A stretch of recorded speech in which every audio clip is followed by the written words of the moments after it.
Praise the lord. దేవునికి స్తోత్రం. కూడి వచ్చిన వారికి, అలాగనే వరంగల్లో ఉన్న సిలోన్ ప్రేయర్ హౌస్ యొక్క బిడ్డలకు, శ్రావణ బాబు యొక్క ఆధ్వర్యంలో జరుగుతున్న ఫెలోషిప్లో ఉన్న బిడ్డలకు, అలాగనే ఇక్కడ ఉన్నటువంటి స్థానికంగా ఉన్న బిడ్డలకు అందరికీ ప్రభు యేసు నామములో నిండు వందన. Praise the lord. దేవునికి స్తోత్రం. అలాగనే ఈరోజు అందరికీ, తనులైన వారందరికీ happy Father's day. Praise the lord. సామెతలు 20వ అధ్యాయము 16వ వచనం.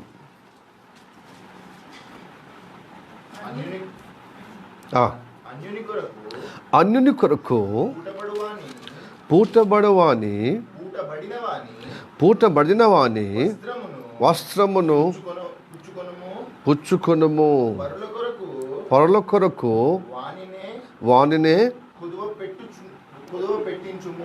కుదువ పట్టించుము. ఈ వాక్యం మన వినికిలో దేవుడు ఆస్వాదించును గాక. మనం చిన్నగా ప్రార్థన చేద్దాం. సామెతలు 20వ అధ్యాయము 16వ వచనం.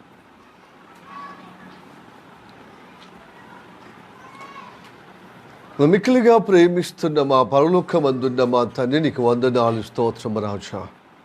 ఇదిగో ప్రభా, ఈ ఉదయ కాలంలో నీ సన్నిధికి నడిపించి ప్రభు స్తోత్రము తండ్రి, మమ్మలను నీ కృప ద్వారా తండ్రి నీ వాక్యం చేత మనల్ని దర్శించబోతున్నకి వందనాలు.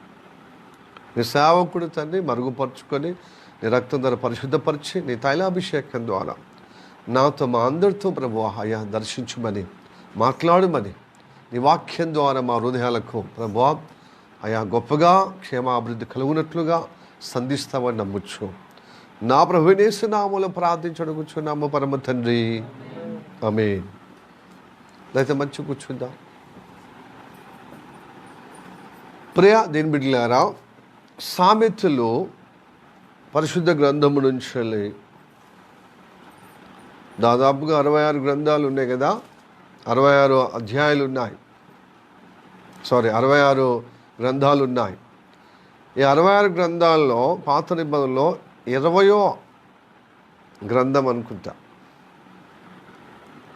ఆదికాండం మొదలుకొని సామెతల వరకు చదివితే, అంటే లెక్కిస్తే ఇది 20వ కదా, 20. మనము ఇండెక్స్లో మొదటి పేజీలో చూస్తే, ఈ పట్టిక పుస్తకాలు చూస్తే ఇది ఒక రోలో చివరిలో ఉంటుంది కదా, 2 రోలు ఉంటాయి కదా, ఒక రో సామెతలు అంటే 20వ సామెతలు. ఇంకా 19 సైడ్ ఉంటుంది. ప్రసంగి నుంచి వెళ్ళి మలాకి వరకు 19 అట్లా. హల్లెలూయా, ప్రైజ్ ది లార్డ్. 66 గ్రంథాలు డివైడ్ చేస్తే 33 అధ్యాయాలు, 33 పుస్తకాలు. 33 పుస్తకాలు అంటే నహూము కాడికి వస్తే 33 వస్తుంది. ఓకే, ఇప్పుడు ఇక్కడ వినండి. మధ్యలో అంటే పాత నిబంధనల మధ్యలో ఉన్న పుస్తకం దాదాపు కదా, 39 పుస్తకాలు కాబట్టి దాంట్లో మధ్యలో 20వ పుస్తకంగా ఉన్న సామెతలు. సొలొమోను రాజు మరి దేవుని జ్ఞానము చేత మరి రచింపబడిన, ప్రేరేపణతో రాయబడిన మరి గ్రంథము సామెతలు. సామెతలు యవనస్తులకు ఎంతో ఆశ్చర్యకరంగా ఉంటుందని చెప్తారు. యవనస్తులకి అది అందరికీ ఇది దైవ సంకల్పం. చూడండి, 20వ అధ్యాయం 16వ వచనం. అన్యుని కొరకు పూటబడిన వాని వస్త్రమును పుచ్చుకొనుము, పరుల కొరకు వానినే కుదువ పెట్టించుము. హల్లెలూయా. పూట పడడం అంటే ఏంటిది? పూట పడడం అంటే జామీను పడడం అన్నమాట. జామీన్ ఇవ్వడం, జామీన్. ఓకే, పూచకత. ఇప్పుడు ఎవరైనా జైల్లో ఉంటే వ్యక్తిగత పూచకతతో ఇంత కట్టి బయటికి రావాలి, జరిమానా. జరిమానా కదా. అయితే డబ్బులు కట్టి ఇతడు వ్యక్తిగత పూచికత అంటే ఏంటంటే ఇతని నేరము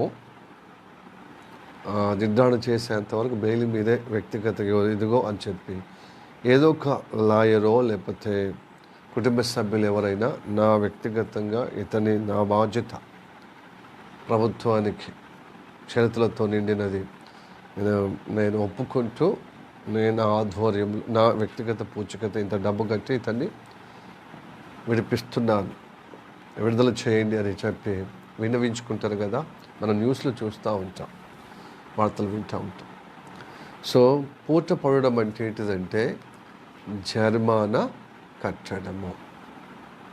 మనము తెలంగాణలో అయితే జుర్మానా అంటారు కదా, జుర్మానా అంటారు కదా. ఇదే జరిమానా. ఈ పూట పడడం అంటే జరిమానా లేక పూచికత. నా పూచి అంటారు కదా, నా బాధ్యత, నా రెస్పాన్సిబిలిటీ, నా గ్యారంటీ, షూర్లీ అన్నట్టుగా వ్యక్తిగత పూచికత అనే విధంగా ఉన్న మాటకు, పూచికత అన్న మాటకు జరిమానా అన్న మాటకు పూట పడుట. ప్రైజ్ ది లార్డ్, హల్లెలూయా. దాన్నే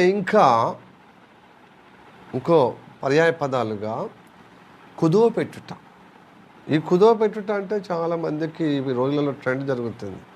బంగారము గోల్డ్ షాపులో మనం కొని డబ్బులు కావాలి, పిల్లలకు చదువు విషయం కావచ్చు, కుటుంబంలో ఇంకేమైనా హాస్పిటల్లో ఖర్చుల కోసమని, అలాంటి సమయంలో ఏం చేస్తాం, మన బంగారం అని తీసుకుపోయి బ్యాంకులో పెట్టి కుదవబెడతాం కదా.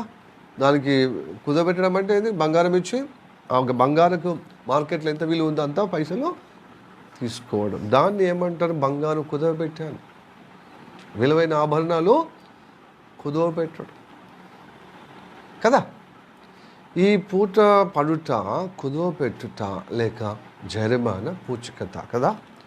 ఇది ఎవరు చేశారండి మానవ జాతికి? ప్రైజ్ ది లార్డ్, హల్లెలూయా. యేసు ప్రభు, డౌటే లేదు, సందేహం లేదు. ఇంకో రెండో మాట, సందేహం లేదు, డౌటే లేదు, అనుమానమే లేదు. ఆయన పూట పడకపోతే మనం విడుదల పొందుకోగలం. ఎందుకంటే మానవ జాతి అవిధేయతతో నింపబడ్డది. లోకమంతా విధేయత కలిగిన బిడ్డలంగా ఉన్నాము. ఆయన బిడ్డలుగా ఉన్న మనము అపవాది యొక్క ప్రేరేపణతో, సాతాను యొక్క మానవ జాతి చొరబడి దురాక్రమణగా మనల్ని, దైవ సంతానమైన మనల్ని, దేవుని యొక్క బిడ్డలుగా ఉన్న మనల్ని వారి వైపున వారి మాయ మాటల చేత మనల్ని తప్పుదారి పట్టించారంటే పాపములో, అవిధేయతలో. పాపం అంటే ఏంటిది? అవిధేయత, దేవుని మాట వినకపోవడమే. ఆ అనుబంధములో ఉన్న మనం, దేవునితో అనుబంధం ఉన్న మనల్ని వాని యొక్క అనుబంధములో పడేసుకున్నాడు. వాని యొక్క పాపంలో, వాని యొక్క శాపంలో పడేసి. కాబట్టి ఈ పాప శాపం మానవ జాతి పట్టి పీడిస్తున్న దాష్టికము, భయంకరమైన వినాశనము తప్పించటానికే దేవుడు నరవతారం ఎత్తిండు. మన కోసము నరవతారం ఎత్తి పూట పడ్డాడు.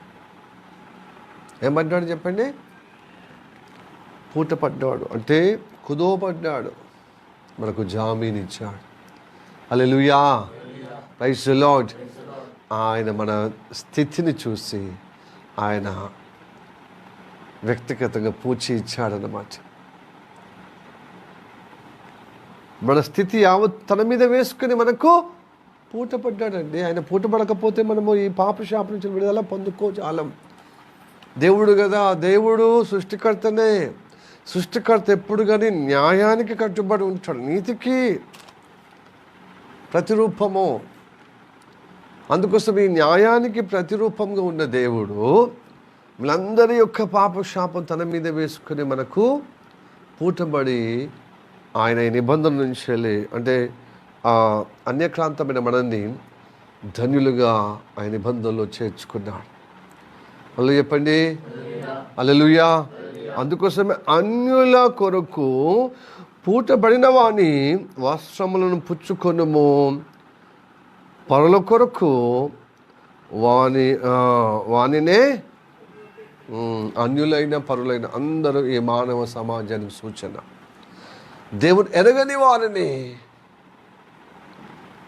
పరులంటే దాన్ని ఎరగని వారిని, దేవుని గ్రహించలేని వారిని దేవుడు గ్రహించేటట్లుగా ఆయన చెప్పి అందరి కోసం ఆయన పూటపడ్డాడు, కుదవ పెట్టబడ్డాడు. తన ప్రాణము, తన జీవితము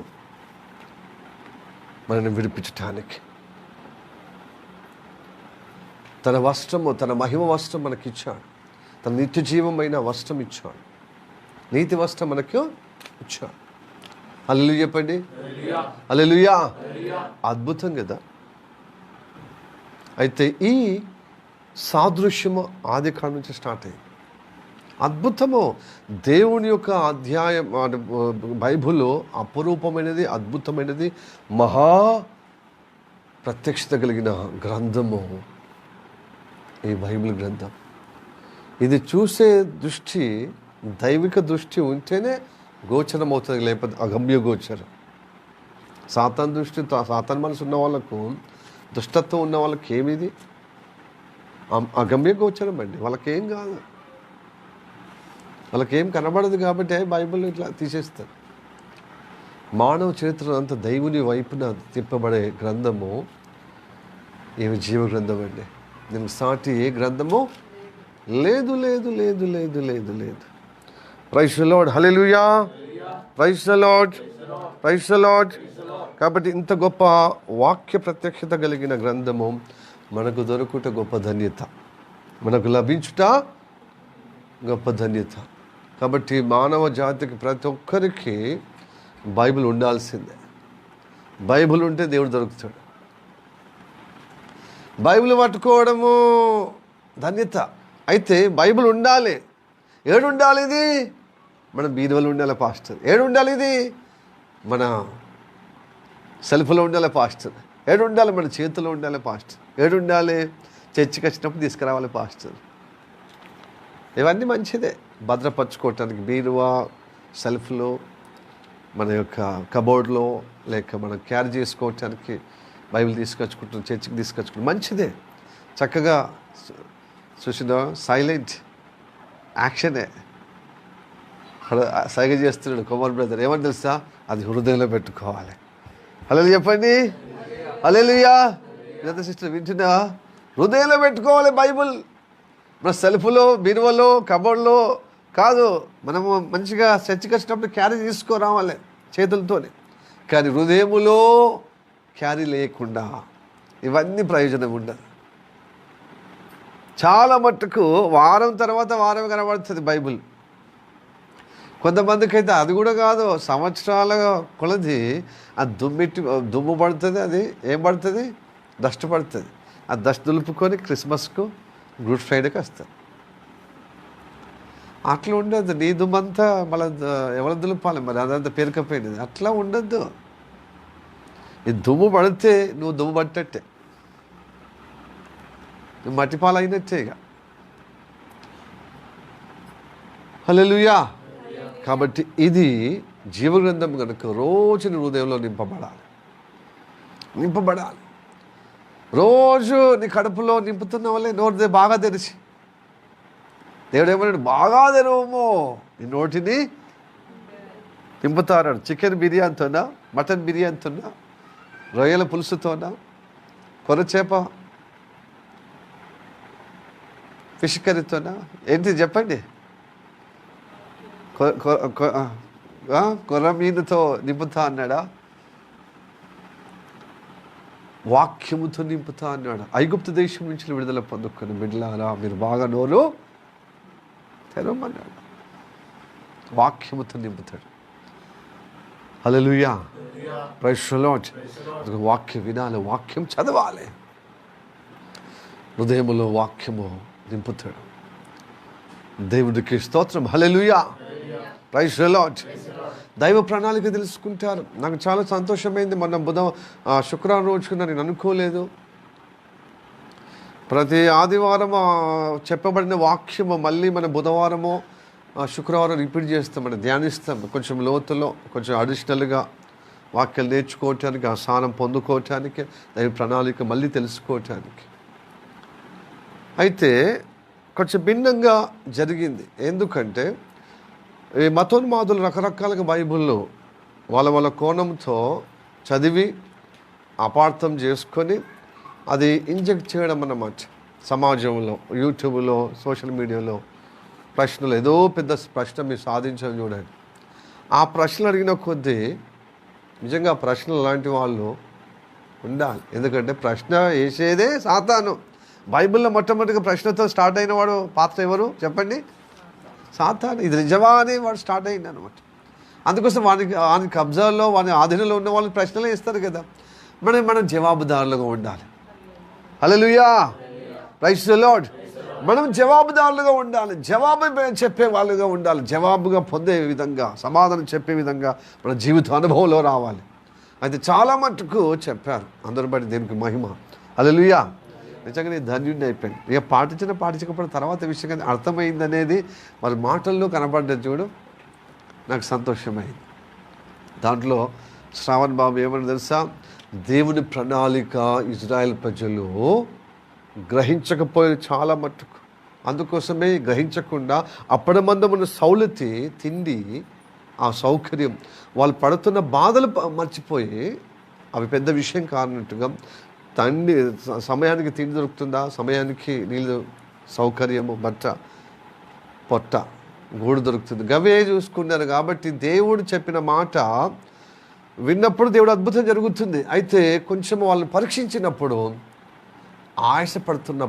పరీక్షించినప్పుడు ఆయాసం వస్తుంది వాళ్ళకి ఇదివరకు దేవుడు చేసిన మేలు కృతజ్ఞత కలిగి ఇంకా విశ్వాసంగా దేవుడు అద్భుతం చేస్తాడని ప్రార్థన చేయడమో, దేవుని పైన ఆధారపడి దేవుడిని స్మరించడమో చేయక దేవుని మీద సనగడం, పాస్టర్ల నాయకుల మీద ఏం చేయడము, సనగడం, గునగడం. కారణము వాళ్ళ తిండి గింజలకే తాత్కాలికమైన సౌకర్యం, దెన్ ఇట్ సెల్ఫ్, అంటే ఇప్పుడే దొరికేటువంటి వాటిని ఆ సుఖభోగులకు సుఖమరిగి అలవాటైపోయి దైవ సంకల్పం మర్చిపోయారట. ప్రతిదినంలో చాలామంది విశ్వాసులు ఇట్లనే వస్తారు చర్చిలకు. దైవ సంకల్పం మర్చిపోతే, దేవుని ఉద్దేశం మర్చిపోతే మన భక్తి వృధా అవుతుంది. మన భక్తికి గురిలేని భక్తి, ధరలేని భక్తిగా అయిపోతాం. అందుకోసం మనం చివరి వరకు చేరాలి. పాలు తేనెలు ప్రవహించే దేశమైన కానాను ఇజ్రాయెల్ ప్రజలకు చేరలేకపోయి మధ్యలో ఆగమెందుకైనా దేవుని ఉద్దేశం, దేవుని ప్రణాళిక, ఆ నడిపింపు కలిగిన ప్రత్యేకత వాళ్ళు పొందుకోలేకపోయారు. హృదయం తప్పిపోయింది. తాత్కాలికమైన సుఖభోగాలతో సౌలతి తిందమా, త్రాగుదమా, ధరించదమా, ఇదే ఓదిక్యము. దేవుని సంకల్పం చొప్పున నడిపిస్తే మాకు మటన్ లేదు, మాకు చికెన్ లేదు, మాకు అంత సప్పసప్పబడ్డది నోరంతా. అక్కడ కుండల మస్తు వండుకునేవాళ్ళు. అంటే బానిసలు అయినా కానీ, కష్టాలైనా కానీ ఆదివారం తప్పదు. ఏంటిది? Mutton, chicken. అది తింటారు. దానికి కష్టాల్లో, దుఃఖాల్లో అవి తిన్నప్పుడు మనకి ఏమైనా పైన పడుతుందండి? ఏమైనా మనకు ఆరోగ్యం వస్తుందా? మనకు క్షేమం వస్తుందా అండి? రందితో బాధతో నువ్వు ఎన్నిసార్లు తిన్నా అది ప్రయోజనం ఉంటుందండి? కావాలని చెప్తున్నాను. సాటడు 3 సార్లు తిన్నా ఏం ప్రయోజనం ఉండదు. అది పెంటలో వేసుకున్నట్టే ఉంటుంది. కొంతమంది అంటారు కదా, చాలా మట్టుకు నేను తిన్నదంతా ఎడబోతుందో కానీ నేను ఇట్లనే అయిపోతున్నా, అనారోగ్యము, బలహీనంగా బక్కచిక్కిపోతున్నా, నిరసించిపోతున్నా, అంత అనారోగ్యం, ప్రాణం బాగలేనట్టు కనబడుతున్నా, నిరసించినట్టుగా. ఎందుకంటే రంది, బాధలు, కష్టాలు, ఇబ్బందులు. కాబట్టి ప్రియదేవులారా, దేవుని సంకల్పం తెలుసుకపోతే గురిలేని భక్తి, దరిలేని నిత్య జీవం అంటే ధరలేని నిత్య జీవ యాత్రలో ఉండగలిగే దుస్థితి అవుతుంది, ఉండే దుస్థితి కలుగుతుంది. కాబట్టి మనము అలా ఉండదు. దైవ సంకల్పం తెలుసుకోవాలి. హల్లెలూయా, ప్రైజ్ ది లార్డ్. పోయిన ఆదివారం నేర్చుకున్నాం. అదే కోణములో ఇప్పుడు కూడా నేను సంకల్పం తెలుసుకుందాం. చదవండి, ఆదికాండము 43వ అధ్యాయము 9వ వచనం. పోయినసారి విన్నదే. యూదా తన తమ్ముడు అయినటువంటి బెన్యామీనుతో పూట పడుతున్నాడు. చూడండి, నా తమ్ముడికి పూట పడతా అంటాడు. చదువు, నేను అతని గూర్చి పూటపడుదును. హల్లెలూయా, ప్రైజ్ ది లార్డ్. అంటే అతని గూర్చి పూటపడడం అంటే ఏంటిది? అతనికి బదులుగా జన్మాన్ని ఇస్తాను, నా పూచికత, నా గ్యారంటీ. అతన్ని తప్పిస్తాను. ఏ ప్రమాదం ఉన్నా, ఏ అపాయం ఉన్నా, ఏ ఆపత్కాలం ఉన్నా తండ్రి నేను తప్పిస్తాను. యాకోబు దేవుని యొక్క దేవుని పోలిక. ఇదిగో యూదా ఎవరి పోలిక చెప్పండి? యేసయ్య పోలిక. ఈ బెంజమిన్ ఎవరి పోలిక? నువ్వు నేను పోలిక. ఎందుకంటే నేను పుట్టుకతోనే బెనిన్ అనే పుట్టుకతోనే దుఃఖపుత్రుడిగా పుట్టాం. మనమందరం పుట్టుకతోనే జన్మ పాపం, కర్మ పాపం. జన్మత కర్మత అంటే జన్మతో మన పాపంలో పుట్టాము. ఎందుకంటే మన రక్తంలో ఉంది, మన తల్లిదండ్రుల రక్తంలో ఉంది.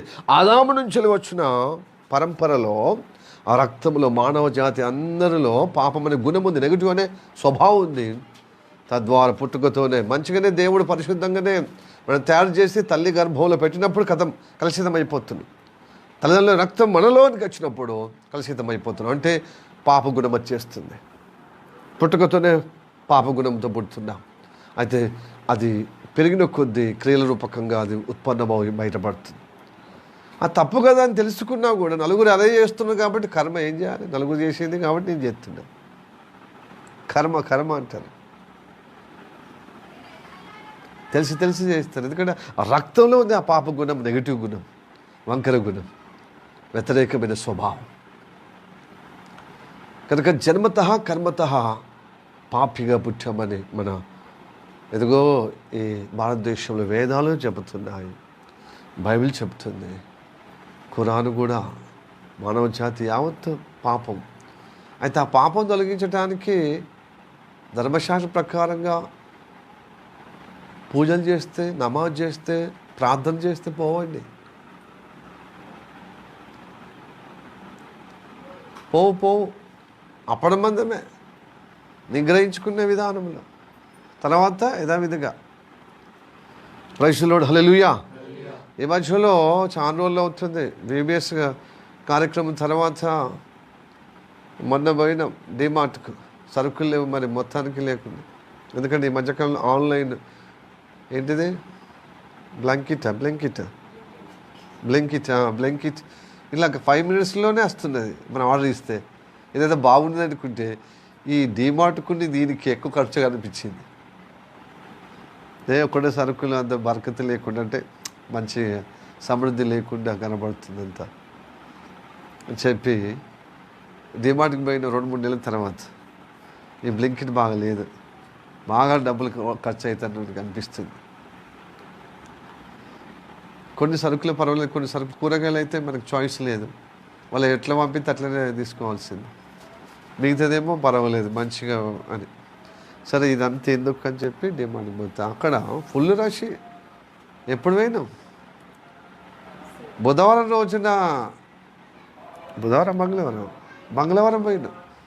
బుధవారం రోజున 17th అమావాస్య రోజున స్కూల్ స్టార్ట్ అయితే ఎవరు రాలేదు. 2 స్టూడెంట్స్ వచ్చి మిగతా 16 మంది స్టాఫ్ మెంబర్స్ అట్లా మిగిలిపోయినట్టుగా ఎవరు రావట్లేదు అన్నమాట.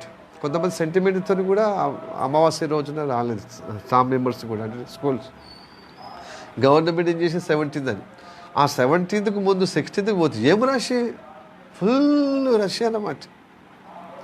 దాంట్లో ఒక యవనస్తులు 6 ఏమో వచ్చారు, 5. అయితే అందరు ట్రైలో నింపుకొని పోతారు కదా పైకి, 1st floor 2nd floor,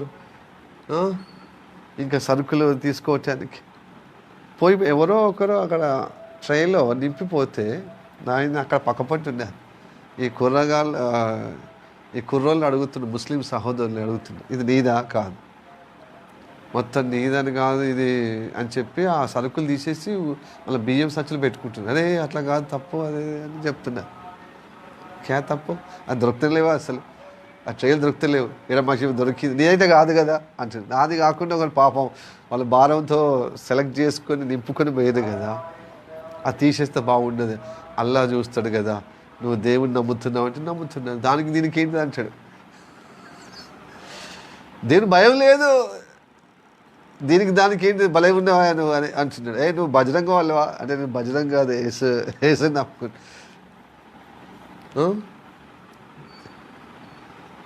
అని చెప్తే చూడండి, భయం లేదు అన్నమాట. మొత్తం ఆ ట్రైలో ఉండేది అంతా సామాను పక్కన పెట్టి వీళ్ళే కాదు, అన్ని మతాల్లో ఉన్నారు ఇట్టండి. అప్పటి మందమే ఎవడన్నా ఎక్కడ పోని పాప అంతసేపు అది షాపింగ్ చేసి ఆ సరుకులు ఈ సరుకులు మంచిగా వేసుకొని ఒక దగ్గర పెట్టుకొని పోయిన వ్యక్తి మళ్ళీ వచ్చినప్పుడు ఆయన కనబడకపోతే ఎంత బాధ అవుతుంది, నర్వస్ అవుతుంది. భయం లేదన్నమాట. మనం మన సౌలత్ ఉందా లేదా? అదే 6 నన్ను మోగు చేస్తున్నారు, ఎగతాళి చేస్తున్నారు. భలే ఉన్నావా ఈ రోజులలో, దేవుడు నమ్ముతున్నావా లేకపోతే ఏదన్నా అంటే రోజాతోనే నీకు భక్తి కానీ తర్వాత లేదా అంటున్నాను. రంజాన్ ఉన్నప్పుడే భక్తి లేకపోతే లేదంటే కింద మీద చూస్తున్నాను కాదానికి దీనికి ఏం లింక్ అది దొరుకుతలేదు ట్రైలు. మనం ఏం చేస్తున్నాం ఇప్పుడు? బయటికి పోయి ఆ వెతికి తీసుకురావడం అంటే బతకం. 6 ఉన్నారు అంటే సమాజం ఇట్లా అయిపోతుంది ఒకరికొకరు అంటే తెలుసు అది, కానీ అదే పెద్ద తప్పు కాదన్నట్టుగా సమాజం అందరూ ఈ వైపు నడుస్తుంది కాబట్టి అందరు ఇట్లనే నడుస్తుంది వంకర. నీదైతే కాదు కదా, నీది కానప్పుడు ఎందుకు మాట్లాడుతున్నావు?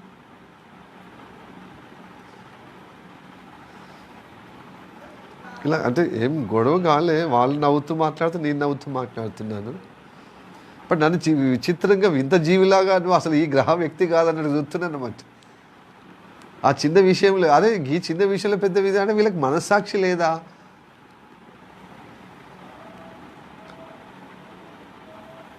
అని నాకు అనిపిస్తుంది. వాళ్ళకేమో ఈ రోజులలో నువ్వు ఎసంటోడు నువ్వు కూడా అసలు నువ్వు ఈ గ్రహవాసిగా అన్నట్టు వాళ్ళు వింతగా చూసి నన్ను నవ్వుతూ వెళ్ళిపోతున్నారు మోగు చేసుకుంటూ. ప్రియమైన బిడ్డలారా, ఏ మతములో ఉన్నా ప్రార్థన చేస్తే నమాజ్ చేస్తే దేవుని సంకల్పం తెలుసుకోవాలి. క్రమం నీతి న్యాయం లేకపోతే ఎలా బ్రతుకుతామండి? మొత్తంగా నిత్య జీవం వస్తుందా? పరలోకం వస్తుందా? జన్నత్ వస్తుందా? స్వర్గం వస్తుందా? ఎట్లా వస్తుంది?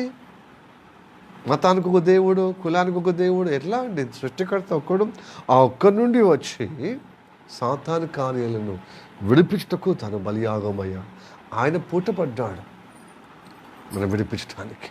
అదే సంకల్పము ఇదిగో యాకోబు కుమారుల ద్వారా మనకు తెలియజేస్తున్నాడు. హల్లెలూయా.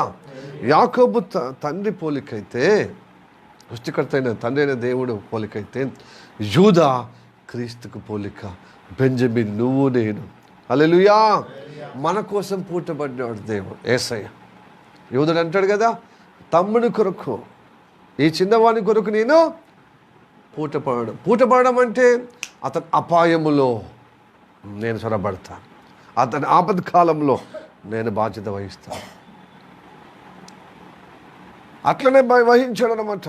మనకు తెలుసు కరువు కాలంలో ఆ యొక్క ఐగుప్తు దేశంలో యోసేపు ధాన్యం పంచుతున్నాడని ఆ వార్త విన్న తర్వాత రెండోసారి ఈ చిన్న తమ్ముడు తీసుకుపోతున్నప్పుడు తండ్రికి అభయం ఇస్తున్నాడు. నా తమ్ముడికి ఏమన్నా అయితే అతనికి బదులుగా నేను ఉంటాను, నేను పూటపడతాను తండ్రి అని నిశ్చిత కలిగించాడు.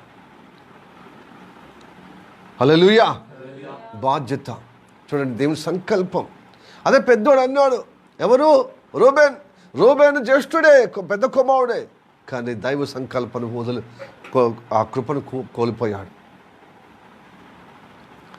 పెద్ద స్థానంలో అంతా మాత్రాన నీకు దేవుని యొక్క ప్రణాళిక తెలుసుకోకపోతే, దేవుని నడిపింపు లేకపోతే అసలు నువ్వు మొదటి స్థానంలో ఉండడం వేస్ట్ అన్నమాట.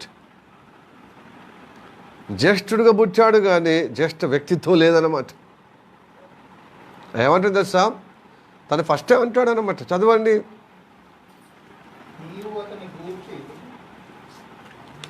42వ అధ్యాయము 37వ వచనం పైన వచనం చూడండి. అదే అధ్యాయంలో 43వ అధ్యాయంలోనే పైన వచనము 42:37వ వచనం. అందుకు రూబేను, నేను నీ యొద్దకు తీసుకొని నేను అతన్ని నీ యొద్దకు తీసుకొని రాని ఎడల నా 2 కుమారులను ఇది ఆయన మాట. ఇది చంపడం దేనికండి? నీ కుమారులుగా నువ్వేం చేస్తావు అది చెప్పు. అంటే తనకు పుట్టిన పిల్లల్లో చేసుకోమంటున్నాడు. ఈ దైవ సంకల్పం కాదు ఇది. ఈ మాట దేవుని నడిపింపగలిగిన మాట కాదు ఇది. అందుకోసం అతను లెక్కలో లేకుండా ప్రవర్తించాడు, జ్యేష్ఠత్వం లేకుండా. ఇప్పుడు ఆయన మాట కూడా పసలేదు, దైవ ప్రణాళికకు నెరవేర్పుగా లేదు. అందుకోసం రూబేను పక్కన పెట్టాడు దేవుడు. బాధ్యత ఉన్నవాడే పెద్ద కుమారుడు, ప్రథమ ఫలం. హల్లెలూయా, ప్రైజ్ ది లార్డ్, హల్లెలూయా. అందుకోసమే రూబేను యొక్క మాట కంటే యూదా మాటకు విలువ వచ్చింది. ఎందుకు తెలుసా? యూదా జ్యేష్ఠత్వం కలిగిన స్థానంలో వచ్చాడు. రూబేను తండ్రి యొక్క పరుపును అంటగట్టాడు, అపవిత్రపరిచాడు, తండ్రిని ఎగతాళి చేశాడు, తండ్రి భార్యతో అక్రమ సంబంధం పెట్టుకొని తండ్రిని అవమానపరిచాడు. రెండో వ్యక్తి ఎవరు? ఇస్సాకారా? రెండో వ్యక్తి ఎవరు? రూబేను తర్వాత సిమ్యోను లేవి ఏం చేశారు? ఇద్దరు పోయి ఆ యొక్క షేకేము పురమంతా నాశనం చేశారు, హత్య చేశారు. ఇద్దరు వ్యభిచారం చేస్తే అతని హత్య, అన్ఫిటెడ్. ముగ్గురు పోయిరా. ఇప్పుడు 4వ వ్యక్తి ఎవరు? యూదా కాడికి వచ్చినప్పుడు జ్యేష్ఠత్వం చూడు. అందుకని యూదా గోత్రంలో యేసయ్య పుట్టాడు. ఊరికని ఎందుకు పుడతాడండి? ఈ సంకల్పం చాలామంది తెలియట్లేదు. హల్లెలూయా, ప్రైజ్ ది లార్డ్, హల్లెలూయా. ఈ యూదానే ఆది కాండములోనే 43వ అధ్యాయంలో 9వ వచనంలో నా తమ్ముడికి నేను పూటపడతాను, ఈ చిన్నవాని కొరకు నేను పూటపడేదను.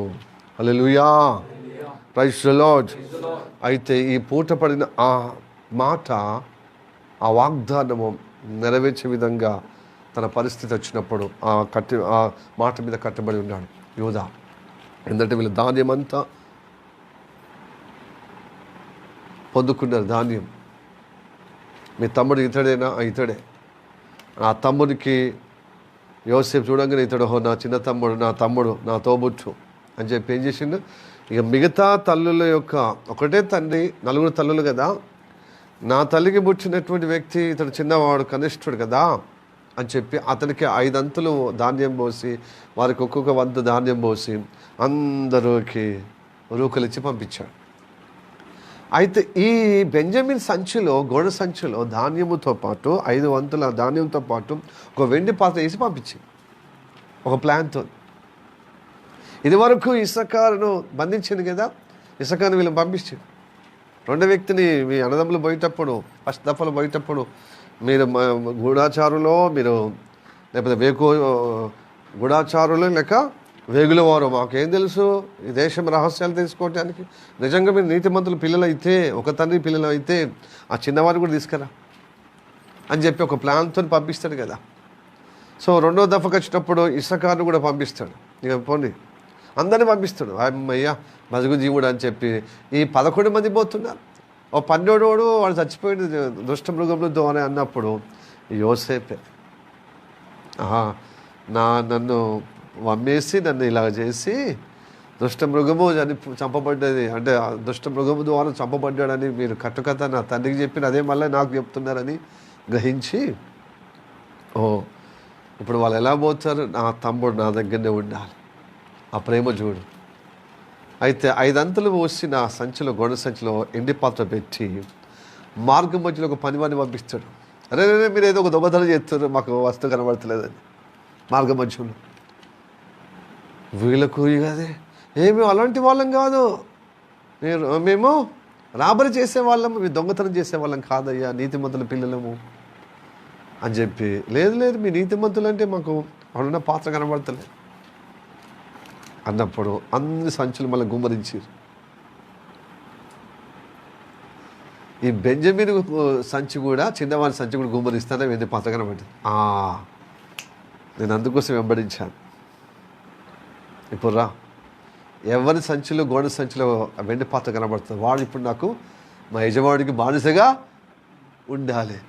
ఇదెక్కడిది గోల, ఇదెక్కడి విషయం అని చెప్పి ఒకరికొకరు అంగిలు చెప్పుకుంటారు, వస్త్రాలు చెప్పుకుంటారు. అరే మన తమ్ముడిని ఇలాగా అమ్మేసి కట్టుకథగా మన తండ్రికి ఏం చెప్పినాము, బంకినాము, ఒక క్రూర మృగము అతను చంపిందని. అదే పాతకం మనకు ఇప్పుడు తలుగుతుంది, వెంటాడుతుందిరా అని ఒకరికొకరు నిందించుకుంటున్నారు. ఇప్పుడు పూటబడినటువంటి అన్నయ్య ఎవరు, యూదా వచ్చిండు. తమ్ముడిని తీసుకపోతే తండ్రి దగ్గర మాట ఇచ్చింది కదా, నా చిన్నవాడి మీద, నేను చిన్నవాడి కొరకు నేను పూటపడతానని, అంటే జామీను ఇస్తానని, పూచకత కలిగి ఉంటానని, అతనికి బదులుగా నేను తప్పించి నేను ఏదైనా అపాయమును, ఏ ఇబ్బంది అయినా ఎదుర్కొంటాను, ఆయనకు బదులుగా నేను సహించి భరిస్తాను అని పూటపడతానని చెప్పాడు కదా. వచ్చి మీ తమ్ముడు ఉండాల్సిందే. ఇప్పుడు ఇసకారే ఇంతకుముందు ఉన్నాడు కదా, ఇప్పుడు దొంగతనం రాబరి చేశాడు కాబట్టి తమ్ముడి ఇక చిన్నవాడిని నిందిస్తాడు. అరే నువ్వు ఉండే కాడు నాకేం తెలుసు అన్నయ్య, నన్ను నా నాన్న దగ్గర ఉంటే నన్నే బలవంతం తీసుకొచ్చారు, ఇప్పుడు అందరికంటే నేను ఎక్కువ ప్రేమిస్తున్నారా యజమానుడు అని మీరు బాగా నన్ను ఊహించారు.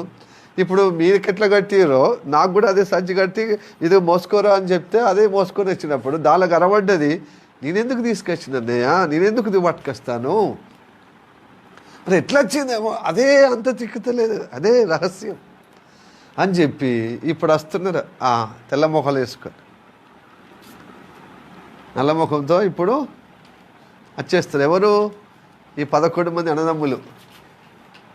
ఇప్పుడు అందరికీ అంటే చిన్నపోయారు అందరూ. ఇప్పుడు ఏం మాట్లాడాలి, కానీ యోధ అంటాడు నిజంగా ఆ చిన్నవాడికి ఎలా అయిందో, అతడు కూడా నేను చేయలేదు దొంగతనం అంటాడు, మరి ఎలా వచ్చిందో తెలియదు, పొరపాటునో లేకపోతే కావాలని. మొత్తానికైతే నా తమ్ముడు వదిలిపెట్టాడు, అతనికి బదులుగా నన్ను నేను సేవకుడిగా, నువ్వు ఎలాగ బానిసగా శిక్షిస్తావో ఏం చేస్తావో దానికి ఆ శిక్షారుడిగా నన్ను అంగీకరించి నన్ను కన్సిడర్ చేయి అని బ్రతిలాడుతాడు అన్నమాట యజమానుని. యోసేపు అని తమ్ముడు అనేది తెలియక ఈ ఐగుప్త గొప్ప అధికారి అని, నువ్వు ఫరో అంతటి వాడివి అని చెప్పి నువ్వు ఒక దేవదూతగా కనబడుతున్నావు అని చెప్పి ఆ అధికారికి భయపడుతూ వాపోతాడు అనమాట, రిక్వెస్ట్ చేస్తాడు. లేదు ఎవరి సంచులో కనబడ్డదో వాడే నాకు ఇప్పుడు బానిస ఉండాలి. అయ్యా నా తండ్రి, ముసలి తండ్రి ఇప్పటికే ఎన్నో షరతులతో పంపించాడు, ఆయన బ్రతకలేడయ్యా, బ్రతకలేడు. వృద్ధాప్యములో ఒక కుమారుని పోగొట్టుకున్నాను యోసేపు అలా అన్నను, ఈ చిన్నవాని మీద నేను పంచపానాలు పెట్టుకొని బ్రతుకుతున్నాను. ఎందుకంటే అలా తల్లిని ఎక్కువ ప్రేమించాడు. ఎవరిని? రాహేల్ని ఎక్కువ ప్రేమించాడు. ప్రేమించే వారి పిల్లలను ఎక్కువ ప్రేమిస్తాడు తండ్రి కదా. తండ్రి అందరినీ తన రక్తంతోనే కన్నాడు, కానీ ప్రేమించిన భార్యతో అంటే అనుబంధముతో ఇద్దరిని ఎక్కువ ప్రేమిస్తున్నాడు. వాళ్ళ ఆ ప్రేమకు నిర్వచనము దేవుని మాట లోబడుతున్నారు. తండ్రి భక్తి ఆ పిల్లలకు వచ్చేసింది అన్నమాట. ఎవరికి వచ్చింది? యోసేపుకు, బెంజమిన్ కూడా. హల్లెలూయా. మిగతా అన్నదమ్ములతో పోల్చుకుంటే, కాబట్టి వాళ్ళ మీదనే ప్రాణం కలిగి ఉన్నాడనమాట. అయ్యో పెద్దోడు లేడు కదా యోసేపు. ఆ యోసేపు ప్రేమ, చిన్నోని ప్రేమ అంతా ఆ చిన్నోని మీద పెట్టి చూసుకుంటున్నాడు. ఇప్పుడు పంపించకుండానే ఇప్పుడు మార్గ మధ్యలో ఏమైనా అపాయం అవుతుంది అని ఫస్ట్ పంపించలేదు, రెండోసారి ఎన్నో కండిషన్లతో పంపించాడు.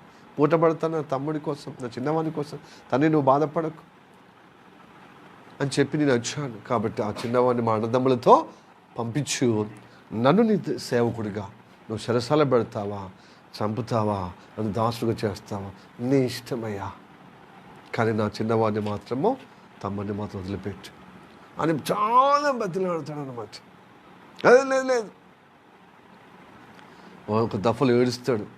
ఒక చిన్నవానికి బెంజమిన్కి ఇంతగా నువ్వు ప్రాధాన్యపడుతున్నావే, నేను అమ్మబడినప్పుడు నీకు గుర్తుకు రాలేదా అని చాలా ఏడుస్తాడు గొడచాటుకు పోయి.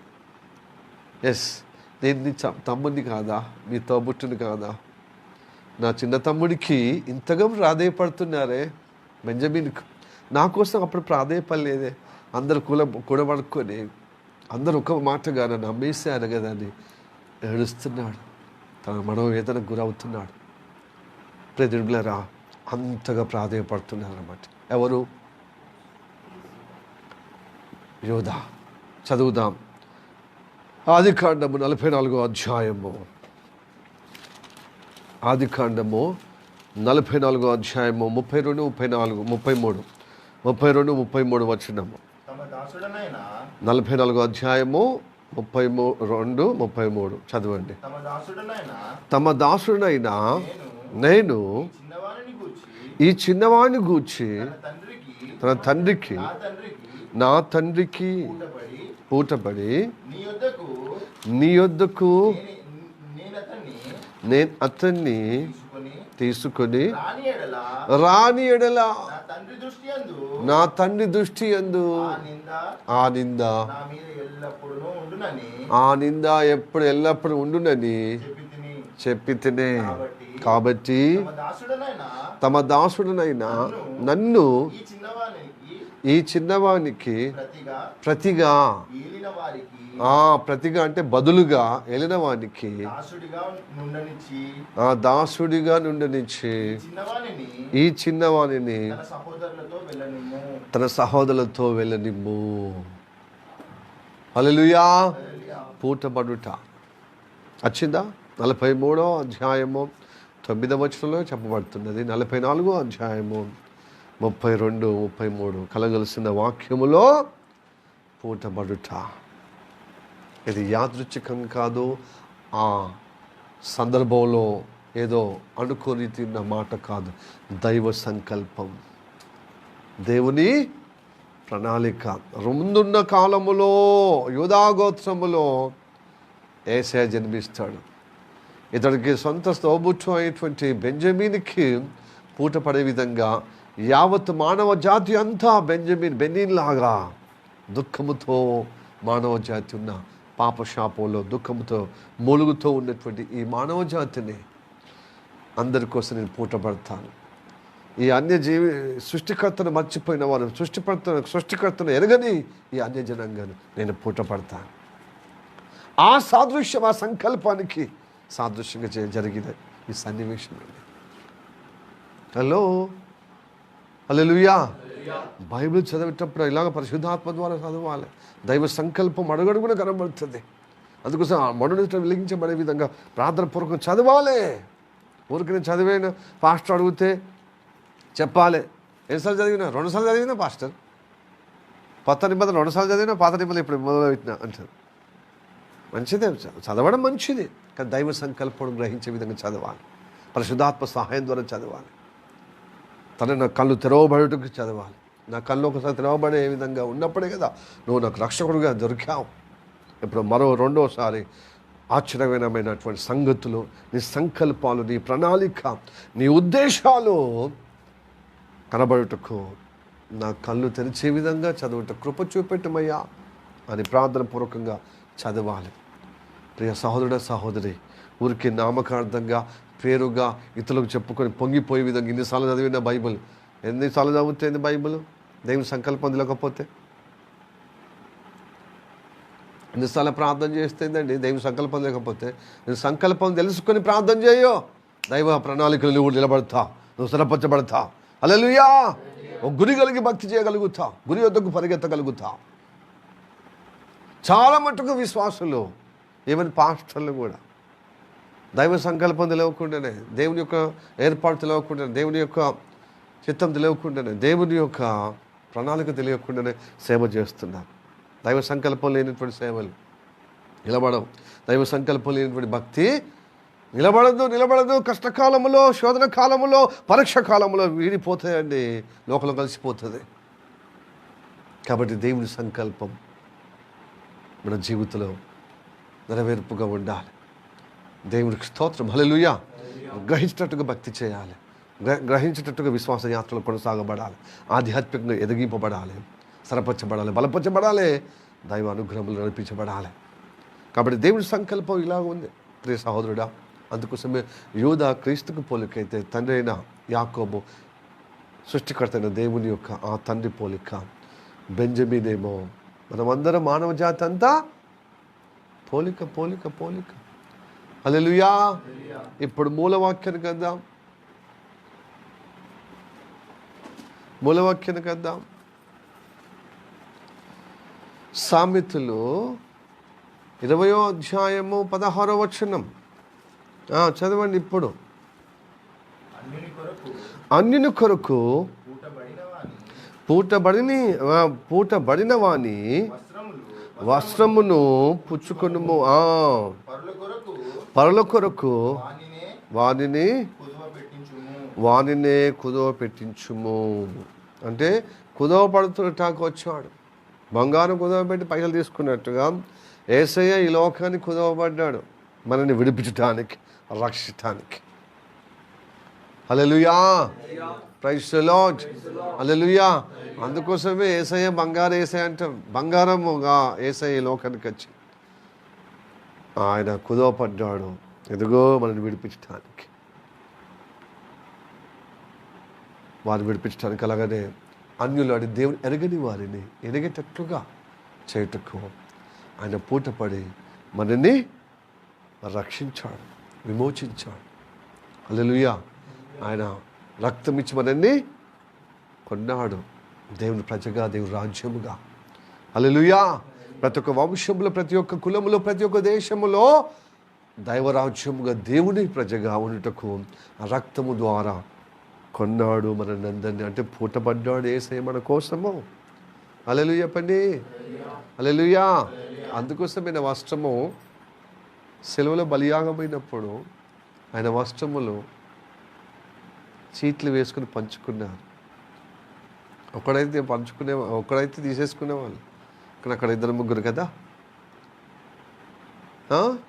పంచుకున్నారు.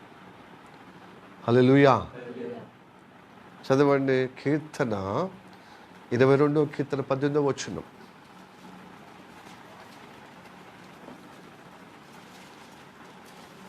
చదవండి. కీర్తన 22వ అధ్యాయం, కీర్తన పాటలు కదా. కీర్తన 22వ కీర్తన 18వ వచనం. నా వస్త్రములో వారు పంచుకొనుచున్నారు, నా అంగీ కొరకు చీట్లు వేసి పంచుకొని ఉన్నారు. చీట్లు వేశారు. ఎవరికి ఏ భాగం వస్తుందో చీట్లు వేసుకొని తలొక వస్త్రము తీసేసుకున్నారు చీట్ల ప్రకారం. ఇది నెరవేర్చబట్టుకు కలువరి సిలువలో అది ఆయన బలియాగం అవుతూ దురవస్థ అవుతుంటప్పుడు ఆయన వస్త్రము తీసేసుకొని పంచుకున్నారు సైనికులు. హల్లెలూయా. Praise the Lord. ఇది వాక్యం నెరవేర్పుగా ఉంది. ఏ వాక్యం అండి? మూలవాక్యము. తన పుట్టబడిన వాని వస్త్రములు పుచ్చుకొనుమన్నారు. హల్లెలూయా.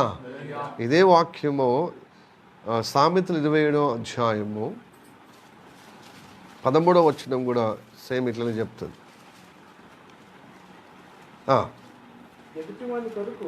ఎదుటివాని కొరకు పూటపడిన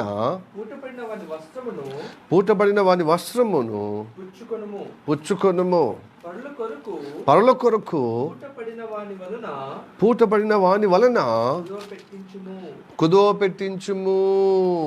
సేమ్ ఈ మూలవాక్యానికి, ఈ వాక్యానికి నెరవేర్పుగా ఉంది. అంటే ఒకటిగా ఉంది వాక్యం. Hallelujah. Praise the lord, praise the Lord. ప్రియ దేవుని బిడ్డలారా, దేవుని సంకల్పం చూడండి. ఆదికాండ 1వ అధ్యాయము 1వ పుస్తకం నుంచి 20వ పుస్తకమైన సామెతల్లో మధ్యలో ఇప్పుడు హెబ్రీ కాడు కూడా చెప్తున్నాడు. యేసయ్య కొత్త నిబంధనకి పూటపడ్డాడు. ఈ నిబంధనకి పూటపడ్డాడు. ఎవరు? యేసయ్య. చదువుదాం. హెబ్రీయులకు రాసిన పత్రిక 7వ అధ్యాయం 22వ వచనం.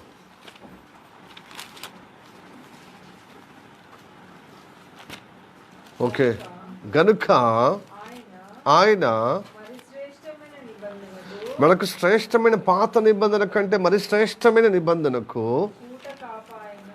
పూటకపాయను అంటే పూట కారుడుగా అయ్యాడు. పూటకపాయను. హల్లెలూయా, ప్రైజ్ ది లార్డ్. ఏమయ్యాడు యేసయ్య? పూట కాపాయను అంటే పూట పడెను. హల్లెలూయా. మరి శ్రేష్టమైన నిబంధన కంటే కొత్త నిబంధనకు ఆయన రక్తము, తన స్వరక్తము ద్వారా మనందరినీ ఎదుగో పాప శాపానికి దాసులుగా ఉన్న మనల్ని, పాపంలో దాసులుగా ఉన్న మనల్ని విడిపించి దేవుని దాసులుగా, నీతికి దాసులుగా మనల్ని చేర్చాడు. దేవునికి స్తోత్రం. Hallelujah, praise the lord, praise the lord. Hallelujah. చూడండి, పూటకపాయాడు యేసయ్య మన కోసం. మన శ్రేష్టమైన నిబంధన కంటే కొత్త నిబంధనకు తన స్వరక్తం ఇచ్చి తన ప్రాణం పెట్టి ఆయన మనకందరికి పూటకపాయను అంటే పూట పడేను. మనకు బదులుగా ఆయన పూట పడ్డాడు అంటే కుదువ పెట్టబడ్డాడు. తన ప్రాణము, తన దేహము మన కోసం ధారపోసాడండి. జామీన్ ఇచ్చాడండి. తన ప్రాణము మనకు బదులుగా. హల్లెలూయా, ప్రైజ్ ది లార్డ్. నేను స్కూటీ వేసుకొని పోతున్నాను, హెల్మెట్ లేదు. పోతున్నప్పుడు అక్కడ రెడ్ సిగ్నల్ పడ్డది పంచకొట్ట దగ్గర. అయినా నాకు అర్జెంట్ పని అని చెప్పి ఆ ఎల్లో కలర్ ఉన్నప్పుడు ఆరెంజ్ కలర్ ఉన్నప్పుడు ఆగాలి కదా. ఆరెంజ్ కలర్ ఉన్నప్పుడు ఆగడం కదా. కానీ వెళ్ళను. ఆరెంజ్ కలర్ పోయి రెడ్ కలర్ అయిపోయినప్పుడు కథం అక్కడ ట్రాఫిక్ పోలీసు ఆగబెట్టినాయి. ఇప్పుడు ఫైన్ కడతావా లేదా, లేకపోతే కోర్టుకు రాస్తా అని చెప్పి కథ స్టేషన్ తీసుకుపోవటానికి ఉన్నది బండి. నీకు హెల్మెట్ లేదు, లైసెన్స్ లేదు. అట్లకెళ్ళి కుమార్ బ్రదర్ వస్తున్నాడు మంచిగా వాళ్ళ ఆఫీసర్ని తీసుకుపోవటానికి. సెక్రటరీ కదా, అటు వెళ్తున్నాడు. పాస్టర్ గిడేది ట్రాఫిక్ పోలీస్ దగ్గర చూసేవారు. బండి ఉండేది అంటే ఆ సీన్ అర్థమైపోయింది ఎవరికి? కుమార్ బ్రదర్కి. ఆ పక్క పంటి బండి ఆపి, అతను ఎవరో కాదు మా పాస్టర్ లేకపోతే సహోదరుడు, ఇదిగో అతనికి బదులు ఇదిగో నేను జామీన్ ఇస్తున్నా, రుసుము కడుతున్నా, పైసలు లేవు, ఆ పర్సు కూడా మర్చిపోయాను నేను, ఏదో హడావిడిగా పోతున్నా. నాకు బదులుగా ఇప్పుడు జామీన్ ఇచ్చిండు, వ్యక్తిగత పూచకత, ఇదిగో నా దగ్గర డబ్బులు ఉన్నాయి, జరిమానా పూచిక ఇస్తున్నాడు, జరిమానా ఇస్తున్నాడు. అమ్మయ్యా కుమార్ బ్రదర్, దేవుడు పంపించడానికి దేవుళ్ళలాగా వచ్చినావయ్యా. లేకపోతే అప్పర్సన్ వాదిస్తున్నాడు, నువ్వు పాస్టర్ అయితే ఎవరైతే రూల్స్ జాంతానే, రూల్సే, రూల్ ఫర్ ఆల్. నువ్వు పాస్టర్ అంటే నువ్వు ఎక్కువ ఇంకా పద్ధతిగా ఉండాలి అని చెప్పి చేస్తున్నటువంటి సమయంలో కుమార్ బ్రదర్ వచ్చి జామీన్ ఇచ్చి విడిపించడం అంటే ఎంత గొప్ప విషయం అండి. ఆ స్టేషన్ తీసుకుపోకుండా, కోర్టు కూడా రాయబడకుండా అక్కడ దక్కనే సమస్య విడుదల ఉంది. అట్లాగన్నమాట మానవ జాతి యావత్ ట్రాఫిక్ రూల్స్ లేకుండా మొత్తం అడ్డగొడ్డ జీవిస్తున్నా. ఒక పద్ధతి లేదు, పాలు లేదు, ఆలోచనలు లేవు, మాటలు లేవు, క్రియలు లేవు, మొత్తం తోచినట్టుగా ఏదో కుల కట్టడని, ఏదో మత కట్టడని, ఏదో ఒక ధర్మం అని చెప్పి ఉంటున్నారు. మళ్ళీ మతం, పరాయి మతం మీద ఉన్మాదం చెప్పి వేరే కులాన్ని బట్టి, వేరే మతాన్ని బట్టి చంపుకుంటున్నారు. మరి అదేది? ఏ కులం చెప్పింది, ఏ మతం చెప్పింది ఇంకోళ్ళని చంపమని, ఇంకోళ్ళని ద్వేషించమని, ఇంకోళ్ళు దూషించమని, ఇంకొల్ని ఖరాబ్ చేయమని, ఇంకొల్ని పాడు చేయమని వారి పిల్లలు, వారి తల్లిదండ్రులను ఎందుకు ఇలాగ నాశనం చేసే విధంగా? ఈ తత్వము నీ గుణములో ఉంది. ప్రతి కులం అనే గుణము, ప్రతి మతం అనే గుణములో ఏముంది? పాపం అనే గుణం ఉంది. అదే నిన్ను పెచ్చగి చేస్తుంది, అన్యాయమైన అడ్డమైనటువంటి కార్యాలు చేపిస్తుంది. ఆ యొక్క అన్యాయంగా, దూషణగా, పాపంగా, దుర్మార్గంగా ప్రవర్తింపజేస్తుంది. ఈ కులం అనేది నువ్వే కట్టుకున్నావు, ఈ మతం అనేది నువ్వే నిర్మించుకున్నావు. కాబట్టి దేవుని యొక్క ప్రణాళికలో కులం మతము లేదు లేదు లేదు లేదు లేదు.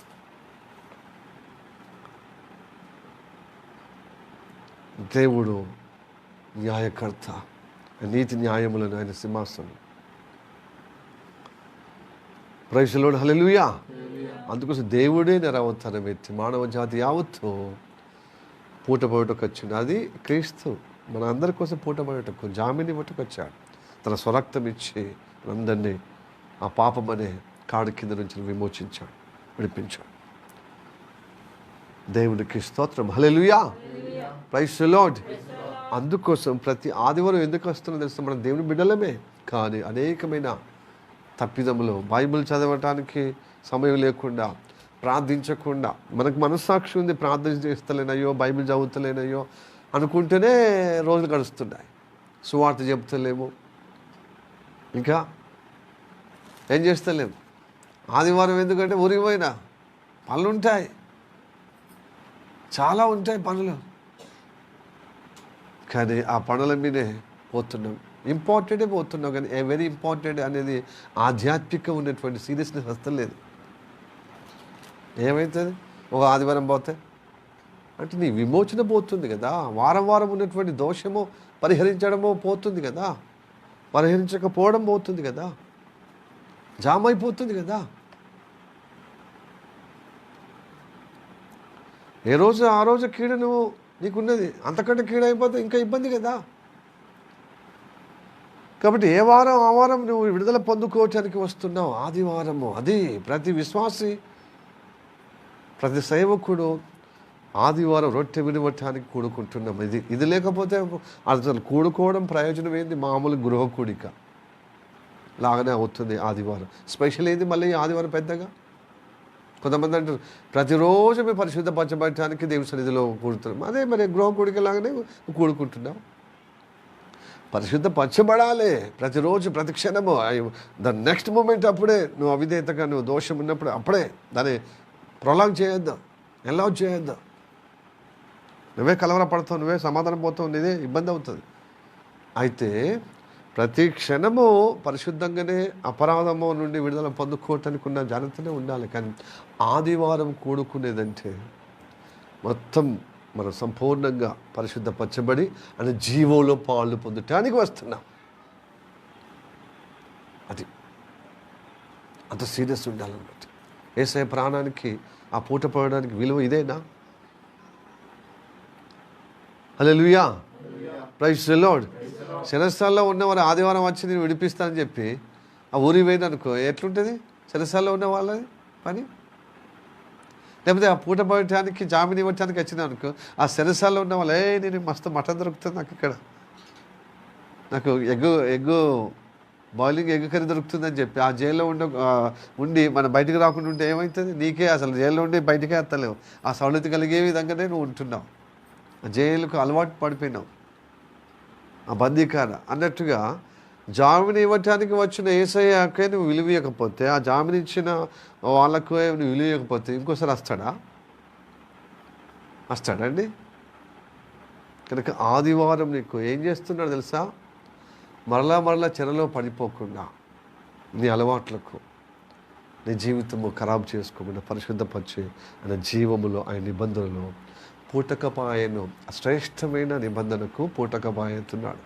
అంటే నీకు జరిమానా అంటే విధిస్తున్నాడు. అంటే జరిమానా తనకు తను నీ కోసం తన ప్రాణం పెడుతున్నాడు, జరిమానా చేస్తున్నాడు, జుర్మానా రుసుము ఇస్తున్నాడు. పూచికత ఆయన ప్రాణం నీ కోసము పూచికత పెడుతుంది, కుదవపెడుతున్న నీ ప్రాణం కోసం తన ప్రాణం. అందుకని ఆదివారం రావాలి. దైవ సంకల్పం అండి. ఈ నిబంధనలు, శ్రేష్టమైన నిబంధనలను పాలు పొందాలి, స్థిరపరచబడాలి. ఆ దోషము, ఈ శరీరం ఉన్నన్ని రోజులు ఇదే దోషము, మనకు సంఘర్షణ తప్పదు. అయితే భక్తిని తక్కిన కొద్ది నువ్వే మనం కలవరం అయిపోతాం, దోషం అయిపోతాం. అందుకోసం భక్తి ఉదయము సాయంత్రం పూట చేసుకుంటూనే ప్రతి ఆదివారం మన స్థిరపరచబట్టుకు వస్తున్నాం. నిబంధనలు, శ్రేష్టమైన నిబంధనలో స్థిరపరచబడుతున్నాం. అప్పుడే మనము ఆయనకు మనము మన కొరకు పూటబడిన ఆ పూటకపు ఆయన ఆ వాక్యం నెరవేర్పుగా ఉంటుంది. Hallelujah, praise the lord, hallelujah, hallelujah, praise the lord. కాబట్టి నీకోసము యూదా, అతనికి బదులుగా నేను దాసుడిగా ఉంటాను, అతనికి బదులుగా నేను ఉంటాను, అతను వదిలిపెట్టు అని యూదా సహోదరుడు తన సహోదరైనటువంటి తన అధికారైనటువంటి ఐగుప్తు అధికారికి ఎలాగా వాదిస్తున్నాడో, రిక్వెస్ట్ చేస్తున్నాడు, అట్లాగా దేవుడు రిక్వెస్ట్ చేస్తున్నాడు. ప్రతి ఆదివారం నీకు వచ్చినప్పుడు ఇతనికి బదులుగా నేను పూటపడతాను. ఈ లోకాధికారైన సాతాను ప్రభావం నుండి నేను కాపాడుతున్నా, అతనికి బదులుగా నేను ప్రాణం పెడుతున్నాను, ప్రాణం దారపోశాను. హల్లెలూయా. అందుకోసము నీకోసము నా కోసం పూటపడుతున్నాడు, నీకోసం నా కోసం కుదవపడ్డాడు, నీకోసం నా కోసము జరిమానా, ఆయన ప్రాణమే జరిమానాగా మనకు పెట్టాడు, కోసము ఇచ్చాడు తన ప్రాణం, జరిమానా తన ప్రాణం కట్టాడు, దారపోసాడు. అలా చెప్పండి, హల్లెలూయా. కాబట్టి ఈ అవకాశాన్ని సద్వినియోగం చేసుకోవాలి. ప్రతి ఆదివారము చాలా సీరియస్గా తీసుకోవాలన్నమాట. అందుకోసం చాలా ఆదివారము ప్రతి ఆదివారం ఇదే చెప్తాడు పరిశుద్ధపరచమని. ఇక చేసేది ఎందుకంటే ఆ చేసే గుణము నీ శరీరం ఉన్నన్ని రోజులు అట్లా ఉంటుంది. అయితే ఎంత నీకు ఎక్కువ ఉంటే అంత నువ్వు కలవరం, నీకే నెమ్మది ఉండదు, నీకే క్షేమం ఉండదు, కృపాక్షేమం నీ వెంట కలిగే విధంగా ఉండదు. Hallelujah, praise the lord, praise the lord, hallelujah. కాబట్టి ఆయన రక్తంలో నువ్వు పరిశుద్ధపరచబడాలి.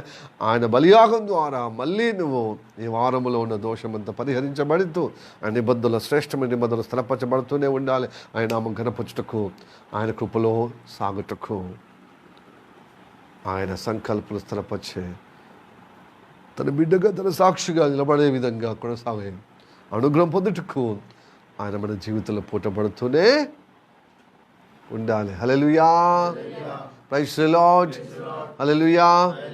రక్షణ పొందినప్పుడు జామీన్ నుంచి బయటకు వచ్చినాం, అంతే. జామీన్ బయట కట్టబడి బయటకు వచ్చినాం. అయితే మరి జామీన్ ఇచ్చిన వ్యక్తి ఊరికేనే చంద్రక జంగల్ అని అన్నాడు కదా, ప్రతి ఆదివారం రమ్మంటున్నాడు నా దగ్గర రా. మనం వచ్చి ఇప్పుడు ఒకళ్ళు జైల్లో ఉండి బెయిల్ ఇచ్చిన వాళ్ళకు ప్రతి వారం స్టేషన్కి వచ్చి సంతకం పెట్టి పోవాలి. ఎవరైతే నీకు జామీన్ ఇచ్చిన లాయర్ ఈ క్లయింట్ నేను నిరూపిస్తాను, ఆయన ఏ నేరం చేయకుండా నేను ప్రూఫ్, ఈ లోపల కొంచెం ఆయనకు వెసులుబాటు కల్పించు. కానీ దేశం వదిలిపెట్టి, జిల్లా వదిలిపెట్టి ఎక్కడ పోకుండా ప్రతి వారము వచ్చి పోలీస్ స్టేషన్లో సంతకము మీరు వచ్చి సంతకం పెడుతున్నారు అనమాట. మన జీవితంలో ప్రతి ఆదివారం వచ్చి ఎప్పుడు విడుదల తెలుసండి సంపూర్ణంగా, మనం ప్రాణం పోయే వరకు, శరీరము తొలగిపోయేంత వరకు, ఎలాగడ వరకు ఈ సిస్టమ్ అట్లే ఉంటుంది.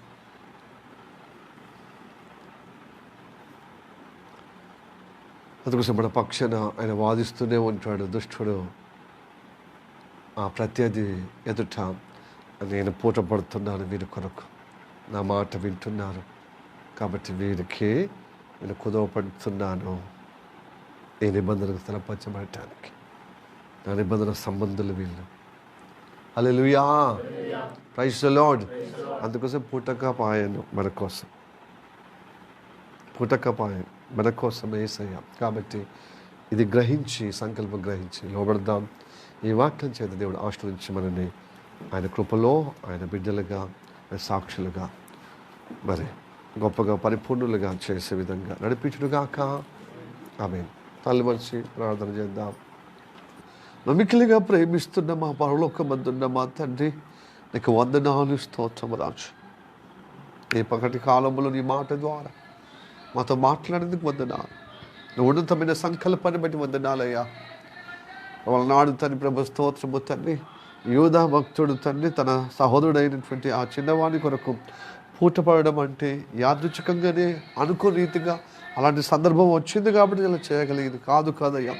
యావత్ మానవ జాతికి ప్రభు ఈ సంకల్పం తెలియజేయటానికి నీ ప్రణాళిక, నీ ఉద్దేశము ఏర్పాటై ఉందని ప్రభు ఛాయగా ప్రభు అయ్యా ప్రభు పోలికగా మాకు తెలియజేయటానికే ప్రభు అలాగా నీ వాక్యము మాకు తెలియజేసలేక వందనాలు తండ్రి. అలాగనే ఇక ప్రభు సొలొమోను పరమ సొలొమోనుకి సాదృశ్యంగా ఉన్నటువంటి ఆ సొలొమోను రాజు ద్వారా ప్రేరేపించిన వాక్యము తండ్రి ఆ సామెతల్లో 20వ అధ్యాయము 16వ వచనములో మాకు తెలియజేసలేక వందనాలు తండ్రి. అన్యుల కొరకు పూట పడువారి వస్త్రమును పంచుకుందురు, తీసుకుందురు. ఇతరుల కొరకు ఆయన ఇక పూట పడని సెలవిచ్చిన మాట మాతో మాట్లాడేందుకు వందనాలు. ఆ మాట మాలో నెరవేర్చటకు యేసు ప్రభు ఏ విధంగా ఆయన తన ప్రాణం ఇచ్చాడు సిలువలో మరొక్కసారి తెలియజేసేందుకు వందనాలు. ఆ వస్త్రములు ధరించి అది పంచుకోవడం, అది ఆ సైనికుల యొక్క జాబితా మేమందరము ఉన్నాము తండ్రి. మాటికి సెలవేస్తున్నామయ్యా మా దోషాన్ని బట్టి తండ్రి. అయినా ప్రభు మా కోసం పూట పడుతూనే ఉన్నావు, జరిమానా విధిస్తూనే ఉన్నావు ప్రభా. జరిమానా ప్రభ నువ్వు కడుతూనే నీ ప్రాణంతో ప్రభ నీ ఎదుగు ప్రభ నీ ప్రాణము మా కోసం పెడుతూనే ఉన్నావయ్యా తండ్రి. అలానే స్తోత్రము తండ్రి. అప్పా అది మాత్రమే కాదు, నీ ప్రశస్త వస్త్రము తండ్రి అనగా పరిశుద్ధ వస్త్రం, నీతి వస్త్రం మాకు ధరింపజేస్తున్నాం. మేము పంచుకునే విధంగా అయ్యా మేము ధరించుకునే ఆ మహిమలో ఉండేట కృప చూపిలకే వందనాలు. నీ కృపని అధుడుగాక. ఈ వారములో ఉన్న భక్తిని బట్టి నువ్వు క్షమించము, ఈ వారములో ఉన్న అవిధేతను బట్టి నువ్వు క్షమించము అయ్యా. మూర్ఖమైన మాటలు బట్టి క్షమించము, చెడు ఆలోచనలు బట్టి మమ్మల్ని మన్నించమయ్యా. అయ్యా నా యొక్క ఎదుగు ప్రభు మూర్ఖత్వమైన మాటలు తండ్రి అయ్యా ప్రభు స్తోత్రము తండ్రి. అలాగనే ప్రభు నడవడి తండ్రి అవిధేత ప్రభు నీ వాక్య అనుగుణమైన ప్రవర్తనను బట్టి మనం క్షమించు, మన్నించమయ్యా. నీ బలియాగం బట్టి నీవు ఓరబడుతున్నావు. నీ పూట పడడం అంటే ప్రభు నీ పూటకపాయేనయ్యా. నీ నిబంధన శ్రేష్టమైన నిబంధనలు మమ్మల్ని నిలబెట్టుటకు మా కోసం పెట్టిన నీ ప్రాణ త్యాగాన్ని బట్టి వందనాలు, నీ విమోచన కాలాన్ని బట్టి వందనాలు, నీ బలియాన్ని బట్టి వందనాలు. నీ కృప నిరంతరముగాక. మా శరీరం ప్రాణమాత్మనికి అప్పచెప్పుతూ పరిశుద్ధపరిచే విధంగా మాకు మాట్లాడినందుకు వందనాలు. నీ శ్రేష్టమైన నిబంధనలు మనం స్థిరపరచుటకు నీ బలియాగమును తలపోస్తూ నీ జీవములో పాలుండే విధంగా కృప చూపెట్టుము తండ్రి. నీ కృప ద్వారా అన్నాడు యూదా ఏ విధంగా బెంజమీను విమోచించిన అయా తప్పించిన విధంగా ఏ విధంగా ప్రభువా ఆ అధికారం దగ్గర అడుగుతున్నాడో మేము అడుగుతున్నామయ్యా. నీ కోసం ప్రభు స్తోత్రము తండ్రి, మా కోసం తండ్రి పూటపడిన విధానం బట్టి వందనాలు. నీ కృప నిరంతరముగాక ప్రభా. అయ్యా యోధా ఏ విధంగా ఇక ప్రభా ప్రాధేయపడి ఆ తమ్ముని విమోచించాడు, వినిపించాడు, అలాగా ప్రభా తండ్రి కుడిపార్శ్వంలో కోసం కూర్చొని మా కోసము రైమాలు ప్రభు వాద్యం పాడుతున్నావు, విజ్ఞాపన చేస్తున్నావు అయ్యా. ఇదిగో వారి కోసం నేను పూటపడ్డాను, పాడి విడిపించి విడుదల దయచేయమని ఎంతమంది అయితే పశ్చాత్తాపంతో ప్రభు ప్రార్థన చేస్తున్నారో వారందరినీ ప్రభు దుఃఖంతో ఇదిగో ప్రభు ప్రాధాయపడుతున్నారు, వారందరినీ విమోచిస్తున్న దేవా, జామీన్ చేత ప్రభా విడిపిస్తున్న దేవా, నీ పూచికతో నీ ప్రాణము ద్వారా విడిపిస్తున్న దేవా, మా పూటకము చేత పూటపడడం చేత మనను సంపూర్ణంగా ప్రభు రక్షణ అనుగ్రహిస్తున్న దేవా నీకు వద్దనా. నీ కృపణయాధముడుగాక. నిబంధనలు స్థిరపరచుటకు మనల్ని ఈ విధంగా సంధించావని, మమ్మల్ని దర్శించావని, మనల్ని గొప్పగా వాక్యం చేత ప్రభు నీ సంకల్పం మరొకసారి తెలియజేసేందుకే వందన తెలియజేస్తూ యేసే నామములో అడిగి వేడుకుంటున్నాము పరమ తండ్రి. ఆమేన్, ఆమేన్, ఆమేన్. May the God bless you. Praise the Lord.